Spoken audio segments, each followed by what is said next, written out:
Good morning, everyone. I'm Amy Friesen, and this is Artful Aging with Amy. Currently, there are 7 million seniors in Canada, and over the next 20 years, there's an expected population growth of 68%. And caring for these seniors often are family caregivers, usually adult children. It's estimated that there are 2.2 million caregivers who are also employed full time. This creates a high stress and often complicated lifestyle for many, and many people have to reduce or change workloads or even change their entire life completely to integrate the extra care and attention that they now need to give to their senior loved ones. Francesca Dattilo teaches her clients how to take control of their minds, get into the driver's seat of their emotions, and master the stress and get and keep healthy relationships. As a coach, Francesca works with women bosses who are business owners or CEOs or executives who have often lost their way in a particular area of their lives. And she helps them find their way by showing them how to reconnect to themselves so that they can create a genuine success and truly live their boss life. Welcome, Francesca. Thanks so much for joining me today. Oh, thank you so much, Amy, for having me. I'm really excited to share what I can that be of use to your audience and your viewers today. Well, I've personally worked with you, as you know, and I really loved our experience, and I think that you add so much value to so many, specifically women business owners who we're talking about today. And so I think it's going to be super valuable. So I hope everybody's got their pens and paper and they're ready for our ride. So maybe we could start off by asking, could you tell me a little bit more about yourself? And although you work with a lot of different individuals, what is it that draws you to help female bosses or business owners and who are also in the sandwich generation? Yeah, that I'm happy to do that. So I just want to talk a bit personally speaking.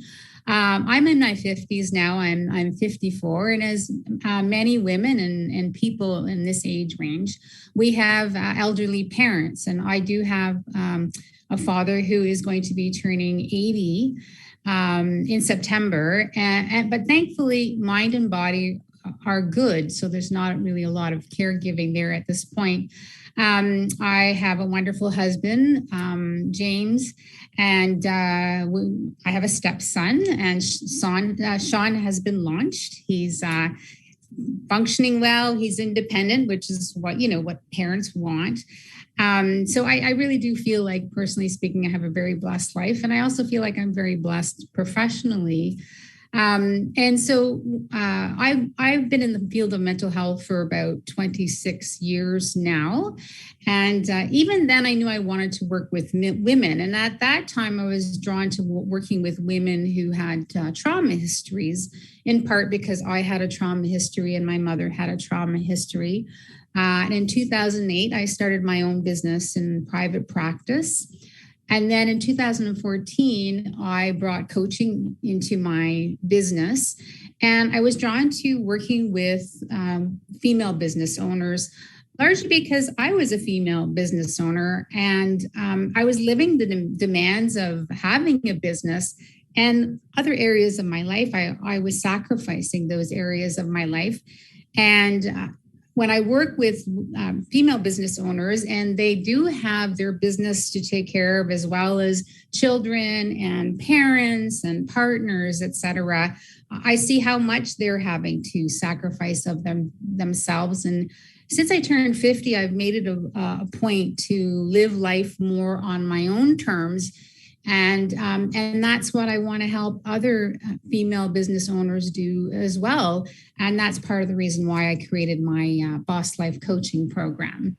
Well, thank you for sharing. It's definitely, I'm in a similar scenario and it's definitely hard to balance everything. And I know that you just mentioned boss life. Tell me, what does it mean to have a boss life? So for me, coming out of a very personal experience, it was about, and it's about um, defining oneself, connecting to oneself, redefining oneself, getting very clear on what your path is, and being able to follow your heart, being able to follow your internal guidance system, letting go of other people's opinions, other people's approval, and just working your own path, following your own truth, leading by example, and ultimately having a boss life to me, is an act of self-love. Lovely. Wonderful. I feel like it's a valuable thing to strive for. I feel like, obviously you help people achieve that. And so it can be a lot for people to think about. It's like, how do I put everything into perspective? How do I, make sure that I get what I need? I know I'm going through that in my own life and trying to line up things on my own. And, I often find that I become overwhelmed. And when I get overwhelmed, I just need to get out of my own way more than anything and allow others to either take the steering wheel or go for some assistance with someone such as yourself because there's so much stuff happening in a business owner's mind, plus, like you said, plus the family stuff, plus your own stuff and all of that. And it's just, sometimes you just have to get out of your own mind and let someone else get in there for a while, or talk about it and get it out in the out in the Yeah, open, right? yeah. For those who are unfamiliar with coaching and therapy, what are some of the reasons why someone might get assistance in this way? Mhm. Well, I just wanted to mention what you were referring to in the overwhelm. And I mean, how could you not get overwhelmed with, if you're a business owner and you're in the sandwich generation, trying to do it all. Well, first of all, you can't. You can't do it all equally. You can't give everything the same equal amount of attention. Like, that's, things are going to get out of balance, and sometimes that's okay, but it's also about how long you stay out of balance. But I also think that when we think about healthy lifestyles, when we think about mental well-being, emotional well-being, a healthy lifestyle and emotional and mental well-being consists of balancing what we ought to be doing, the shoulds and the demands in our lives, with what we want to be doing. And if part of that want is to take care of self, it is something that's not just going to happen. Obviously, you can't take that for granted. It does require putting a conscious effort and a consistent effort into doing that. And so there is a difference between coaching and therapy. I do both, right? And it's hard to actually put in a box like who is a candidate for coaching, who is a candidate for therapy. But if I were to generalize that, if you are going to seek therapy, you're probably experiencing a significant level of distress. Perhaps you have been given a mental health diagnosis, and you might be having to deal with past trauma, emotional healing. So there's more significant impairment in your functioning typically when you come to therapy and you're seeking therapy. Whereas with coaching, overall, you're functioning well. And the term is often called, you're working with the worried well. It's very goal attainment focused. It's more present and future oriented. You're not working on past trauma healing or emotional healing. In fact, you're usually able to identify, handle, and express your emotions quite effectively. So there is a difference between the two, and there's also overlap between the two in that they both will help you to increase your confidence. They'll both help you with well-being. They can both help you with your interpersonal relationships, your career, your personal growth. So it's really hard to tease out the benefits of one versus the other, but that's sort of how you determine whether somebody's more eligible or a better candidate for therapy or coaching. That's a great way to think about it and break it down as well. Just, I find that there's a lot of people that have done none of it. And so there's a lot of people not really understanding which avenue, if they were going to look, to start with. Doesn't mean you have to stay in that lane, but, No. You don't. Yeah. In fact, I have some people who start out with coaching with me, and because things happen in their lives and their mental health and emotional health waivers, and that I ended up doing therapy with them. And in fact, whether I'm working with a client and it's deemed therapy versus coaching, I always bring a blend of the two, and the degree of that blend really depends on the client's needs. And it can happen the other way around, where somebody might do therapy with me and they get to a certain level of stability and they really want to get hunkered down on some goals in their lives. So we'll do more work in the coaching with a coaching approach in that area. What do you find that some of the benefits people receive from, let's talk about coaching maybe specifically, when Yeah. someone is trying to find this balance, and balance is kind of, it's objective, right? It's hard to stay in balance, and you're always going up and down trying to put your own needs and your business needs and your family needs and the dog's needs and everybody else's needs, right? And so you're always trying to figure it out. But if someone wanted to invest their time into coaching, what kind of benefits may they see? Like, what have some of your clients seen? Well, the coaching benefits, it's like a ripple effect, right? You work on one area of your life and then it opens up and impacts other areas of your lives. But, as I mentioned, when I talked about the boss life, they would definitely experience those benefits that I talked about. And part of the benefit is also to get into action and to get into what I called inspired action mode.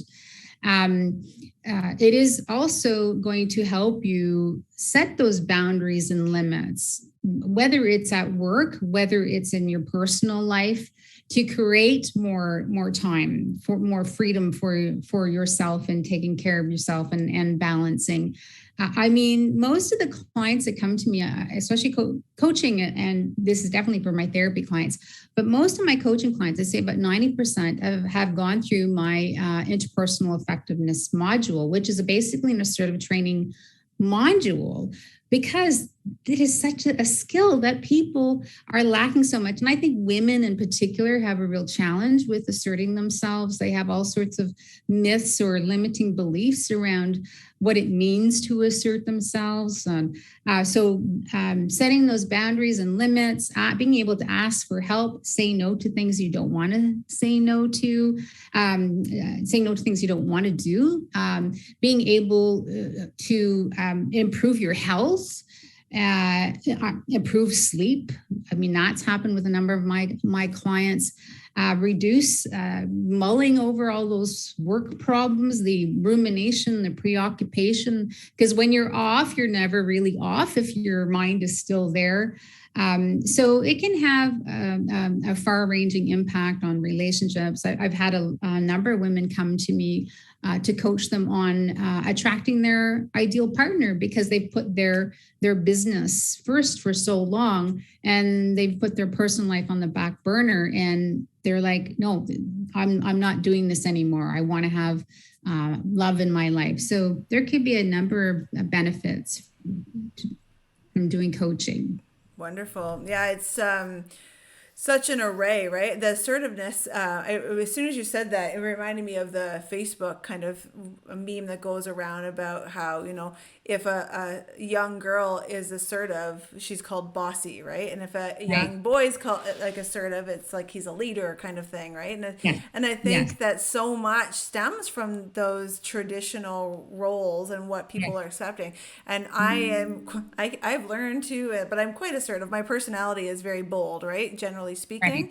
And so I have, other issues like boundary setting and thing that a lot of people don't realize, that you really do have to, concentrate and even get help to set boundaries and identify what those might look like for somebody. And I Yes. think it's Yes. so important. And as, we both are business owners and have families and stuff, like the boundaries can look different from everybody. Yes. But, Yes. the other thing is what I find that's really important, and I'd love for you to weigh in, is I find that not only is boundary setting really important, but letting people know that there's a boundary there, why there's a boundary there. Like, sometimes somebody will come. I've had somebody in the past, one of my friends, I was dealing with something, and then they messaged me and they were dealing with something. And all I could do is say, I'm hearing you. I'm Yeah. sorry that you're dealing with this. I, at the moment, can't take this on because I'm dealing with something, but I will come back to you. Let me know if there's something like super pertinent that, if you're in danger or something like that, for sure. But just Right. not taking on other people's emotional stuff, because I think that that is Yes. huge. Yeah, it is huge. And I love what you just said about and how you handled that situation, because I think that was very effectively done. And I run through case scenarios with my clients like that, because the thinking is, oh, if I don't help this person or help my friend immediately, they think I don't care, or that means I'm selfish, or I'm not a nice person. And being able to say to somebody, you know what, I just right now my capacity it's nil, and I just would not be of benefit to you at this moment. I could not be present for you. I cannot, but can I get back to you, on such a day when I'm in a better state of mind or a better frame of mind, or when this has stabilized. I think that's a beautiful way to demonstrate to somebody that you still care, but also respect your own boundaries. And there are different types of boundaries. We have physical boundaries, we have sexual boundaries, we have emotional boundaries, we have mental boundaries. So we have to be able to identify all of those types of boundaries. And the other thing is that, going back to the Boss Life program, something else that women business owners can get out of it is the skill of self-validation. And I think in order to set boundaries, we need to be able to validate ourselves. Many of us have been taught that our internal experiences and our thoughts and our feelings aren't accurate. They're not correct.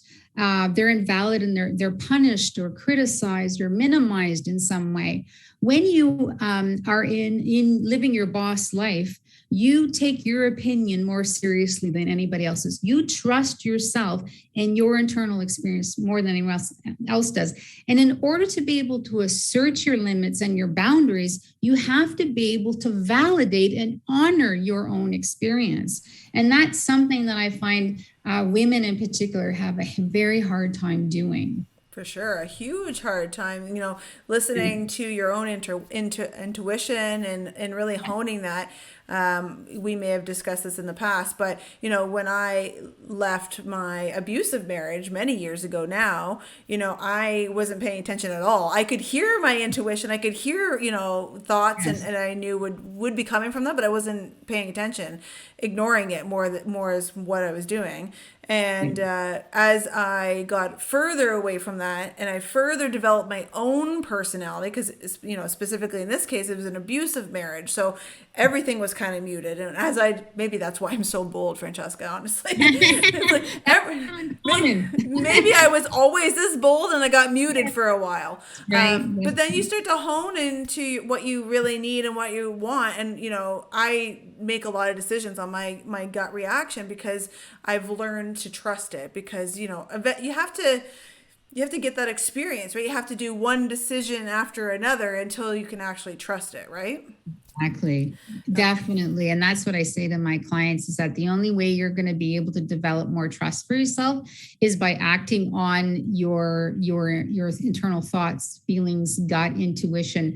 Because when you act on it, you're demonstrating trust.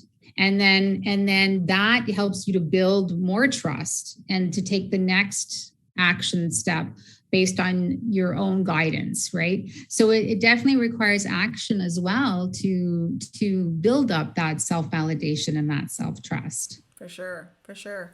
If some folks in our audience are watching and they're still not quite sure, if they would benefit from, therapy, counseling, Right. coaching, direction of some sort, Right. what kind of warning signs could we maybe give them to look out for, that, if they see something happening in their own life, maybe they should look into, some of these modalities just to see if they would help? Is there anything we can ask them to look for? Now, I'll speak to therapy first. So, if you're having a hard time with focus and concentration, If you're noticing that your thoughts are very all or nothing, a lot of self-judgment, that's an indication that therapy might be good for you. Sometimes that's with coaching as well. If emotionally you're finding that you're more reactive emotionally, that it doesn't take much to get you going, your emotional reactions are really intense, and it takes you a really long time to get back to your baseline, that might be an indication of therapy. If your coping strategies, if you're at the end of your long day, you're reaching for that bottle of wine every day, you're shoveling the bag of chips in your mouth, maybe you need some help with developing healthier coping mechanisms that are not going to cause you more problems in the long term. And also, if you are having trouble asserting yourself, if you find that you are always subverting your own needs and wants for the sake of the relationship, then that can be an indication you could benefit from therapy. And also your relationship with yourself. If your relationship with yourself is not balanced, you don't trust your gut, you don't feel a solid sense of self, you just don't feel connected to yourself, then that could be an indication of therapy being a good modality for you. Now, with coaching, those things can also be addressed, but more specifically, if you're working with me in coaching, I really want to talk about the reality of burnout. If you're a business owner and you've got taking care of family, pets, etc., this isn't just a risk, it's a reality. So paying attention to those warning signs of burnout.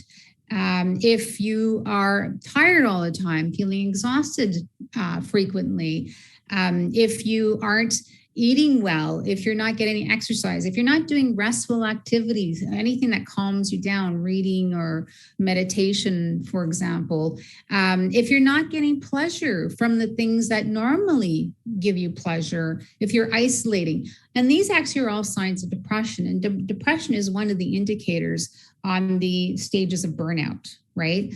And it could be feeling resentful about all your to-dos. It could be feeling resentful at work, feeling resentful for other people who have a life.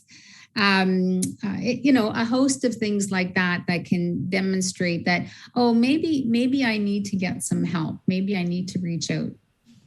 Those are all great. Yeah, it's definitely, there's just so much, right? There's so much that could be looked in. And I think that with burnout, generally speaking, we've talked about this in multiple other shows, but I don't think it's if, it's when. As a business owner specifically, Right.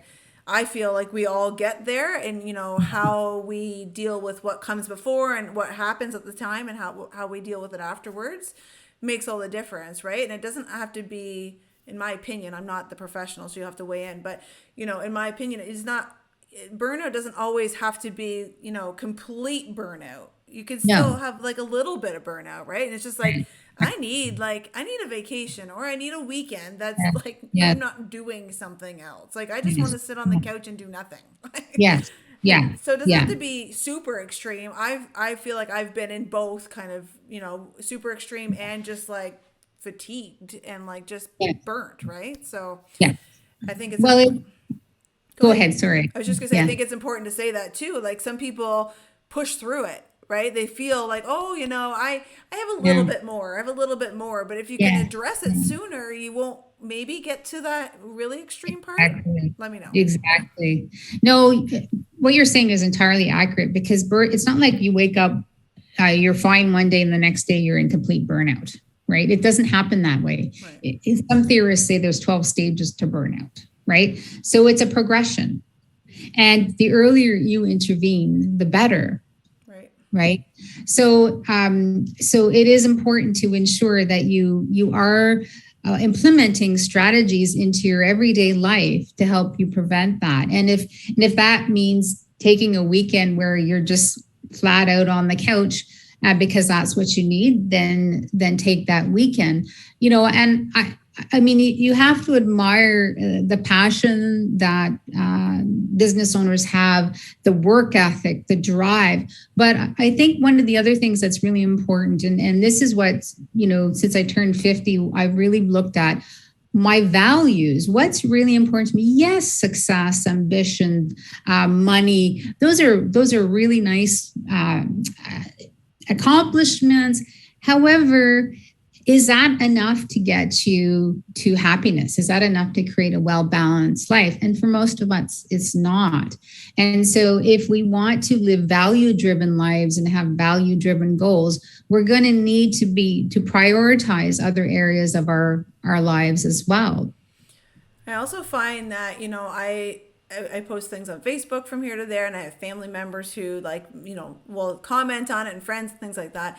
I also find that, even just discussing this with you've got a lot of things that you can help with, but even as another business owner, discussing the hurdles with another business owner, because what I find is that, I might post something that's about, running a business, or that there's burnout involved. I just posted something recently, and it was like, this is kind of me in a paragraph, and people comment, well, you should always put yourself and your family and then your business. And it's like, Right. I think for a lot of business owners, that's not how we think. Everything's first, right? It's not a Yes. matter of, I Yes. want to take care of this and this and this, because the thing is as a business owner, that's also our job. That's also how we make Yes. money. Yes. And Yes. if I don't put it as a priority, then I got to find somewhere else to find this money, right? Or I got to find someone else to find the passion and things like that. Right. So I think it's super advantageous not only to speak to someone who's a coach, which, all coaches pretty much are business owners, right? But also just the fact that you are a business owner. So you do have that mentality and understanding. And I almost find that people that don't run businesses kind of brush over the stuff Right. that concerns folks like you and I, and just kind of throws it away. And it's like, but I just can't do that, right? I can't just throw that away. That's a part of my personality. Right, right. Yeah. And it's a very different ball game when you own your own business. And I think until you do it, you can't truly understand the weight of that and the ownership you have of that. So it definitely becomes much more challenging, and prioritizing obviously becomes much more challenging. And even as a business owner, we do have to allow for those times where we say, okay, enough. I can't keep doing this. This is not sustainable.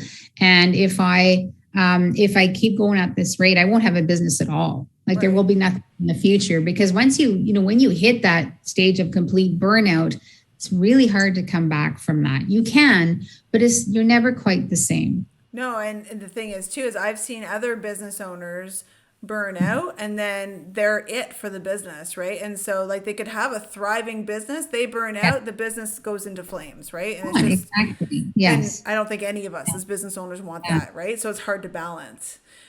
Yeah. Do you have any tips for people to wrap up our show today? For Sure. prevention purposes, I keep that broad, because I think that you could probably touch on a lot of things, but maybe just like a tip or two that people could implement in their life to hopefully kind of avoid, or lessen the damage of burnout and things like that. For sure. I mean, we talked about rest, and there's different types of rest, like physical rest, which can include sleep. Sleep is so very important for emotional and mental well-being. The research has demonstrated over and over again that you do need between 7 and 9 hours of sleep. I hear people saying all the time, "Oh, I can live on 5 or 6 hours." You can live on it, but guess what? It's certainly not going to help you in the long term. Your cognitive functioning, emotionally. There's so much restorative benefits to sleeping, and even just physical activities that you can do that like are physically restorative. Like whether that's gentle stretching or yoga, or even getting a massage, right? And I tell my business owners, like, and some of my therapy clients, take mindful pauses throughout the day. Like, if I'd have too much to do at home. Okay, well, set an alarm, take 3 to 5 minutes, do some mindfulness practices to just check in and get into the present moment. Exercise, obviously. I mean, it's a natural mood regulator. It's a mood elevator. It guards against anxiety and depression. And I think the other thing too is a lot of people, if you are caregiving, a lot is being taken from you, and that can exhaust you. So even social rest, and what I mean by that is to be able to spend time with those people that fill you up. Spend time with people who are supportive, who are validating, who are loving. And the last thing I want to talk about is sensory overload. Because we have a lot coming at us throughout the day, and a lot of our work is now online, and we're on social media and posting, etc. So I think it's really important that we also avoid sensory overload and unplug from technology, unplug from the social media. I advise my clients to turn off their phones and shut things down at least 2 hours before bedtime, preferably 3 hours, which also actually helps with sleep. So those are just some ideas of how people can prevent burnout. Perfect tips. Thanks for sharing. Thank you so much for joining me today. Can you let our audience know how they would get a hold of you? Should they like to look into some of the services that you provide, or in your website, if you could? Sure, yes. So my website is www.francescadattilo.ca. And so I'll just spell out my name, Francescadattilo. It's kind of a mouthful. So my website, my email is Francesca@francescadattilo.com. I'm on Facebook and I'm on LinkedIn as well. So people can also message me there if they'd like to reach out. Wonderful. Well, thank you again for joining me. I really appreciate all of the stuff that we've talked about today. I think that is super valuable. So thanks for coming on. I appreciate it. Awesome. Thank you. It was great. Please like and share us with your networks, with your family members. Get some information out. Remember, support's only one conversation away, and people love to have extra resources available to them, because not everybody knows that things are available. So make sure that if you did find value, share it around your networks and help other people find everything. Thanks again for joining us on Artful Aging with Amy. From me to all of you, I hope that you have a wonderful Wednesday.